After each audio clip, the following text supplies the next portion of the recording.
मंचर येथील डॉक्टरांचे अपहरण करून त्यांच्याकडे 20 लाखांची खंडणी मागितली।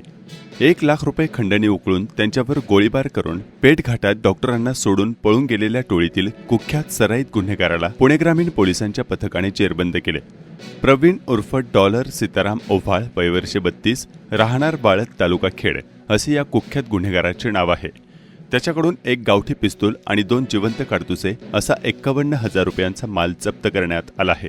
डॉक्टर कैलास रघुनाथ काळे, राहणार मंचर, तालुका आंबेगाव, हे 4 मार्च रोजी मोटरसायकलने जात असताना एका 4चाकी गाडीने त्यांना धडक देऊन खाली पाडले।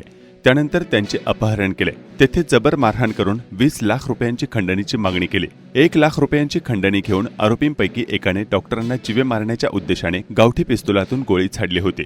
त्यानंतर डॉक्टरांना पुणे नाशिक महामार्गावरील पेठ घाटाच्या जवळ सोडून ते पळून गेले।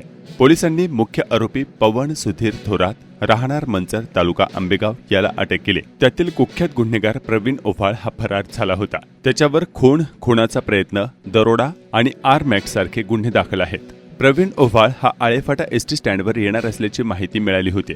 त्यानुसार पोलिसांनी सापळा रचून ओव्हाळ याला पकडले। त्याची झडती घेतली असता त्याच्याकडे 2 जिवंत काडतुसे आणि गावठी पिस्तूल मिळाले।